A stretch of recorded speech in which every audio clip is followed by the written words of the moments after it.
form the all-devouring narwhal changed into? How come he knows that, too?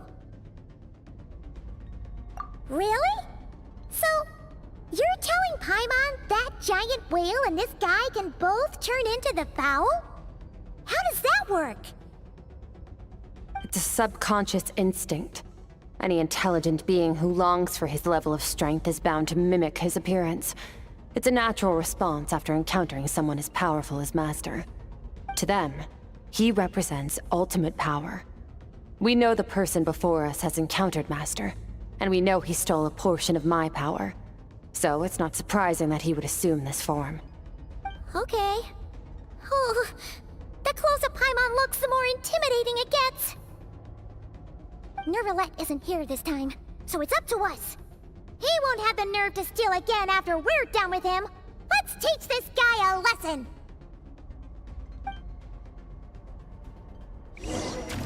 Eternal, infinite, everlasting.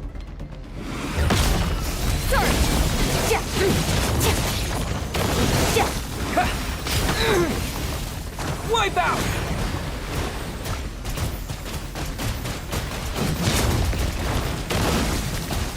Go! Annihilate. Power.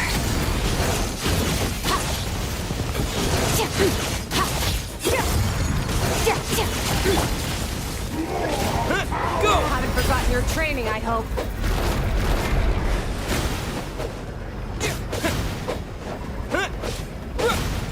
Yeah!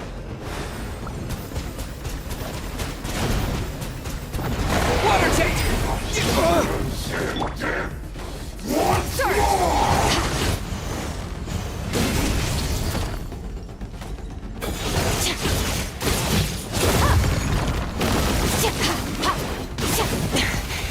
This is getting interesting.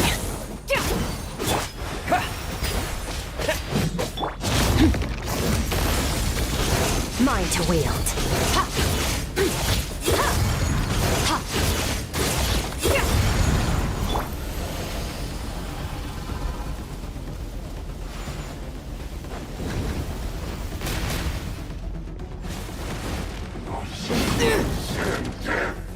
Once more!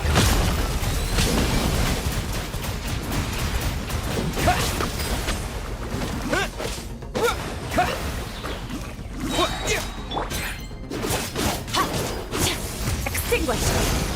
Bombs away!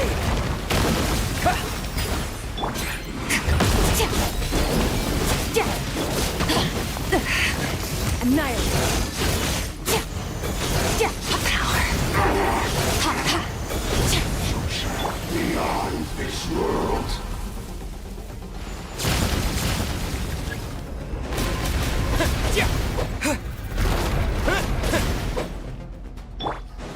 Extinguished.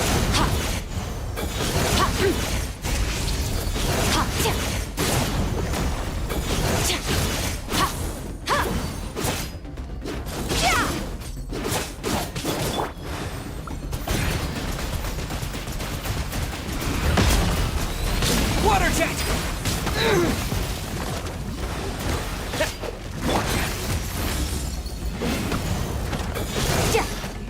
Mine to wield.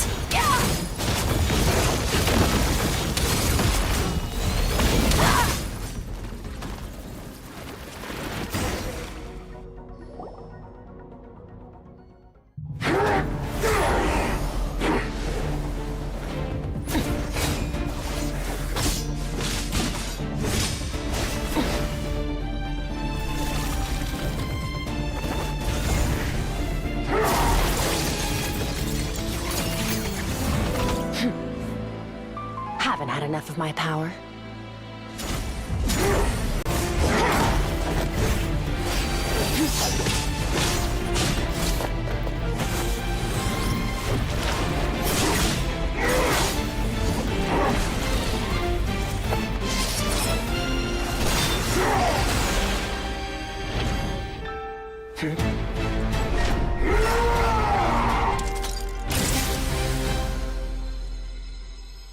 Well then, let's see how much more of this power you can handle.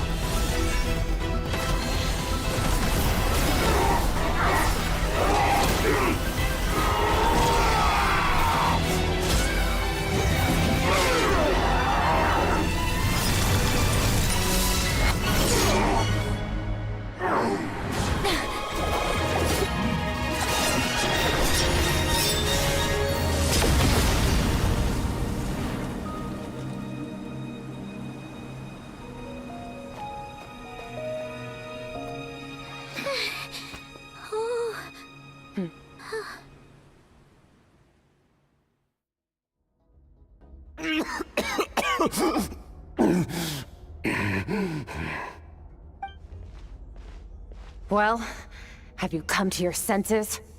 You saw that my body was at its limit. So, you deliberately channeled your power into me, knowing that it would destroy my shell from within. Such power, such keen battle instincts. So you must be... Skirk, Sertologi's disciple. How long has it been? How long has he been away from Tevat? Hundreds of years. Hundreds? Sorry, it's a lot to take in. I should introduce myself.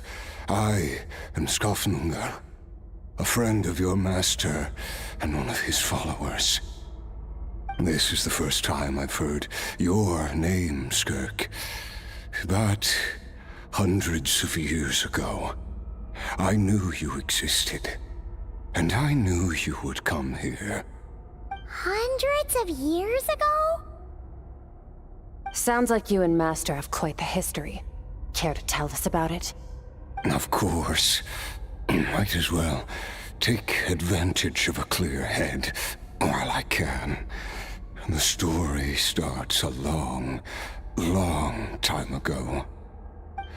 I was born into a noble family in Conria. As the eldest son, I was set to inherit our title.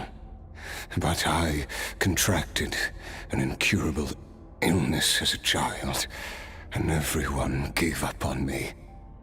I trained the sword harder than anyone else, defeated all of my peers. But it was all in vain. When other people looked at me, all I saw in their eyes was pity, or a strange glee in my misfortune. Even my parents were just waiting for me to die. Over time, my heart hardened, and I became aimless. That was the point where I met your master, Sertologi. We were similar in age, but different in background. He was born in prison, the son of criminals who had been sentenced to death. He spent his childhood wandering the streets, facing more criticism than the literary works in the Universitas Magistrorum.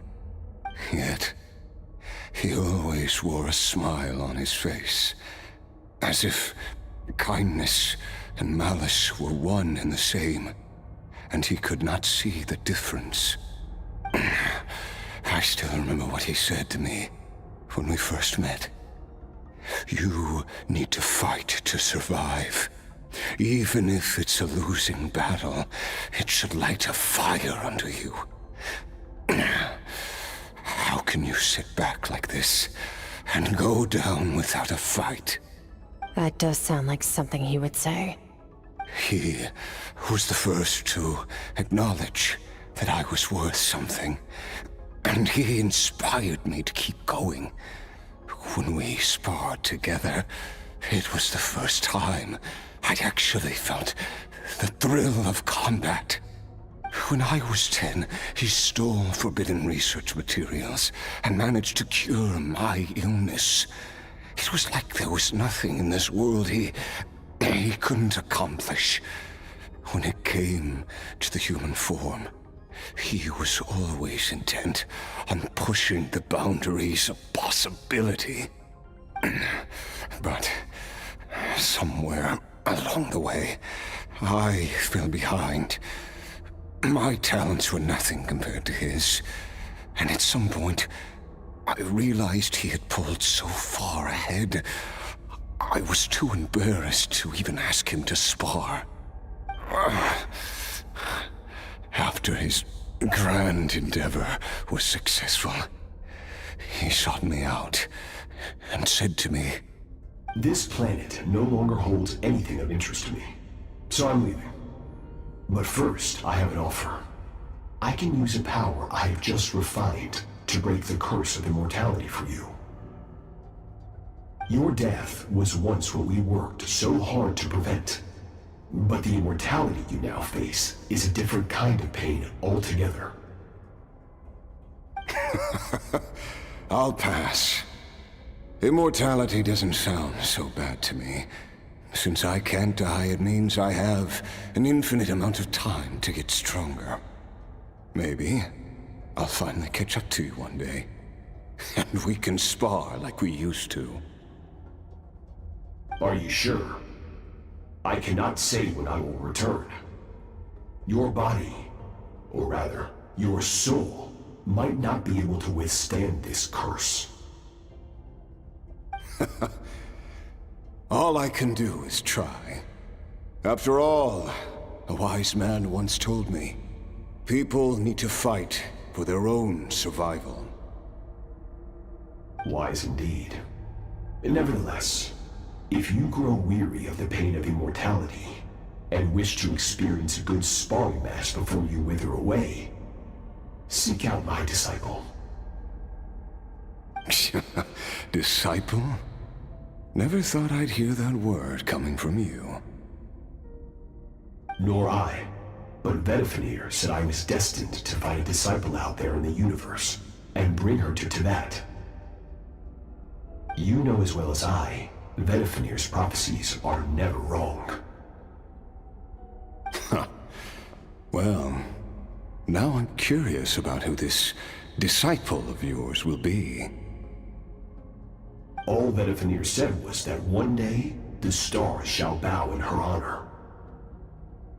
Sounds pretty impressive. Of course. Only the most outstanding people would have the right to become my disciple. Still self-assured as ever, I see. But you're not wrong. I'll be leaving then. Oh, and if you're serious about getting stronger, I left you a little gift in the primordial sea. As I've said before, walk whatever path you want. Freedom means even the wicked get to make their own choices. Waiting for me in the primordial sea was the all-devouring narwhal, already beaten into submission by Sertologi. In its weakened state, I was able to cut off part of its flesh and sew it into my own heart. Your heart? That sounds like torture! How did you even survive that? Because, of course, I bear the curse of immortality. So, you used the curse to turn yourself into a vessel for power. Even with that whale's ability, devouring power like that is not something the human body can withstand. With your body and soul constantly at the breaking point, it was the curse of immortality that sustained you. But that is not the path to strength. You have to pour your heart into it, work for it, dream of it. Instead, you stole something that didn't belong to you, and it backfired. You're right. I should have known better, but I had already pushed myself to my limits, and he was still miles ahead of me. So I had to take a leap of faith. I miss your master. I miss the days when we were all together, troublemakers without a home. I don't regret the choice I made. But if you'll allow it, I do want to apologize. To both of you. After the beating we just gave you, I think we can call it even. You're an interesting one as well. Sertologi's disciple. That's a lot to live up to. It can't have been an easy experience. I know what he's like. He rules with an iron fist, using despair and fear to force you to catch up to him, all the while standing ever out of reach. We're like mountain climbers in the dark, never knowing how much higher we have to climb, or when we will see the sun again. True. But I made up my mind long ago. No matter how dark it gets, I will not give in to despair. I will overcome it. Besides, after hearing your story, I suspect what Master really wants is not a battle that demands his full strength, but rather a defeat without regrets. Oh? Since you're his friend, you must have some things in common. The first time we came here, when you stabbed me through the fog and stole my power, I felt no emotion coming from that spike. But when you had to devote all your strength fighting me just now, I could feel joy and passion emanating from your blade. It was the joy of a researcher discovering the truth of the world. The joy of an artist uncovering a temple of wonders. Interesting. I'm certain I didn't express those emotions outright. Yet you were able to read them from my blade, like a glimpse into my inner world. You're right. That battle brought me an unbridled sense of joy, and my defeat brings me no regret whatsoever. Exactly. I think Master also craves a battle like that. One where his opponent forces him to use all his strength, unlock the extent of his potential, and transcend his own limits. A battle to end all battles. After which, all can come to an end, including, perhaps, his life. For that very reason, good and evil are meaningless to him. He has one purpose, one goal: to complete himself. It's one of the secrets to his strength. Perhaps you're right. Perhaps that is his goal. What a battle that would be. Oh, to witness such a... Are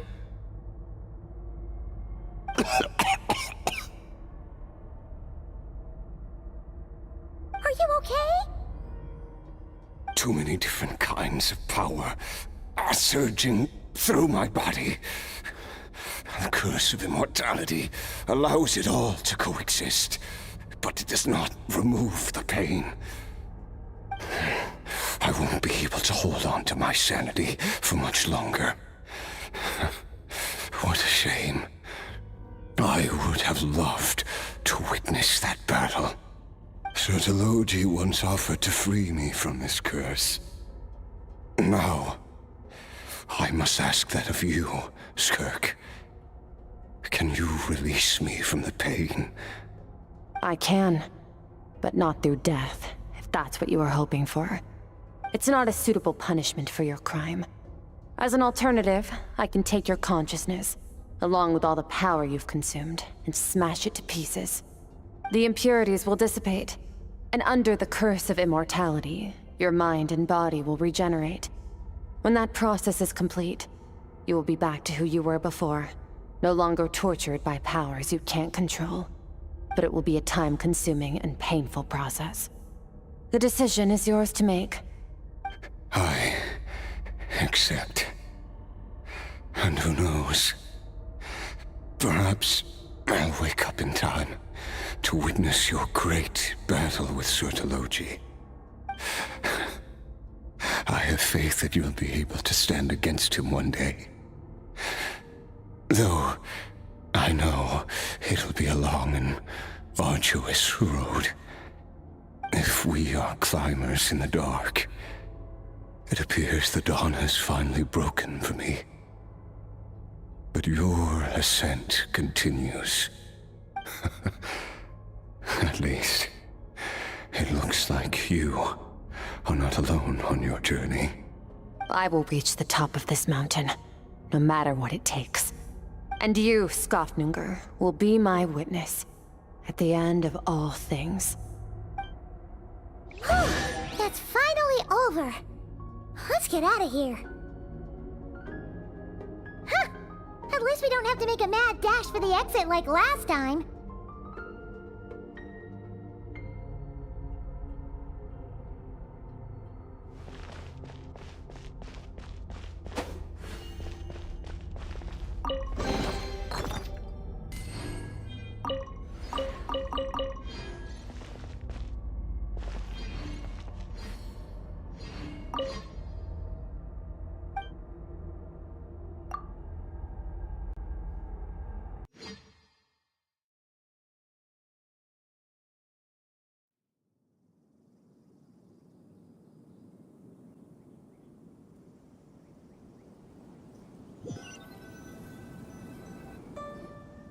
We did it! Ah, it's only been a few days, but it feels like forever. Once again, we've proved there's nothing we can't overcome. We're just that awesome. Wow, you sound even more confident than usual. Guess you really have become stronger. Today sure went by fast. It's night already. Oh wait, that reminds Paimon. The stars you mentioned, the ones that died out, are they back now? Yes. The power Skofnunger stole has been returned. So, the stars have regained their light. Great! Huh, it's crazy that you even noticed their light was gone. There are so many stars in the sky. If a few disappeared, Paimon definitely wouldn't be able to tell. I suppose it's because I have gazed upon this sky for centuries. The false stars, hanging in the meticulously planned sky, glittering with rotten light. It's not real. And yet, it is for that very reason that I can look upon it and enjoy the momentary peace it brings. Even the most beautiful of bubbles has to burst. We will return to the real universe one day, whether of our own volition or not. Time marches ever forward. Even the innocent and naive will taste life's bitterness. Yet through hardship, we grow, until we learn to seize the sands of time for ourselves, and uncover our true strength. Though we gaze upon a false sky, its vastness and majesty is palpable.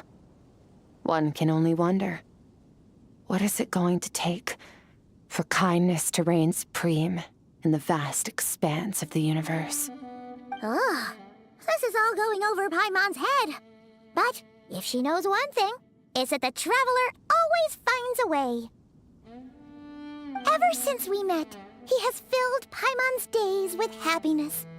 No matter how tough things get, he always finds a way to make it better. If it's too big a job for one person, then we'll do it with two. And if two's still not enough, then three. We've met so many amazing friends, and accomplished so many amazing things. As long as we don't give up, we can make any wish come true. I suppose when it comes to you, anything is possible. Well, I should be going. Now that my power is no longer isolated from my emotions, I need more practice to get used to it.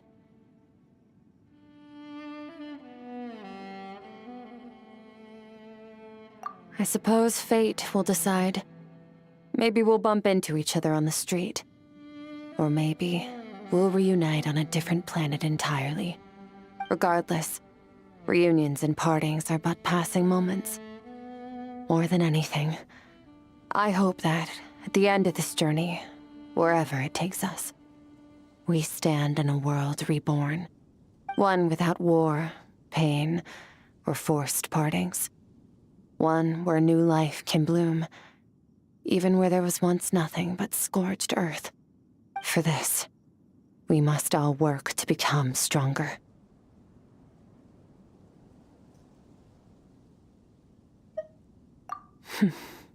If that's what you want to call me, I won't object. Goodbye. Bye!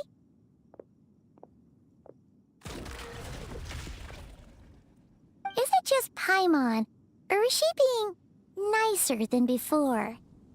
We definitely count as friends after all that, don't you think? Hey! What do you think about camping here tonight? There's nothing quite like sleeping under the stars. Come tomorrow, we can continue our journey. Oh, and since Paimon treated you to that super nice meal at Wanmin Restaurant, it's about time you returned the favor.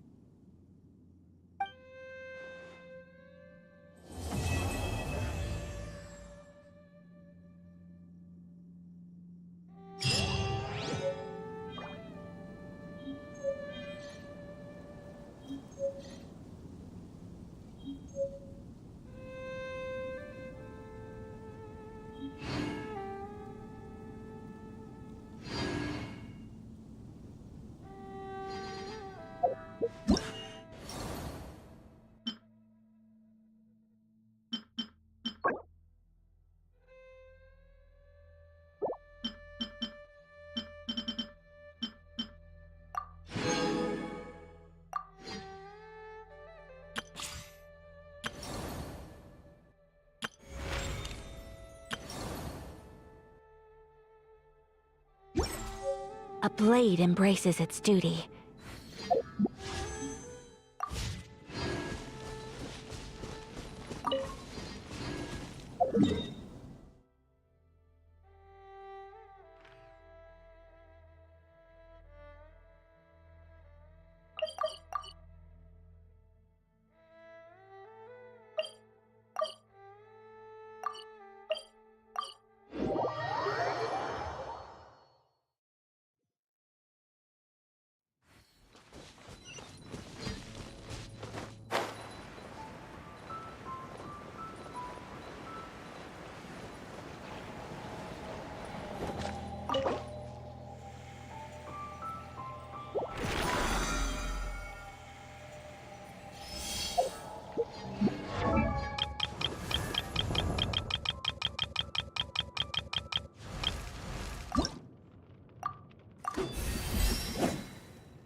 A blade embraces.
Wait.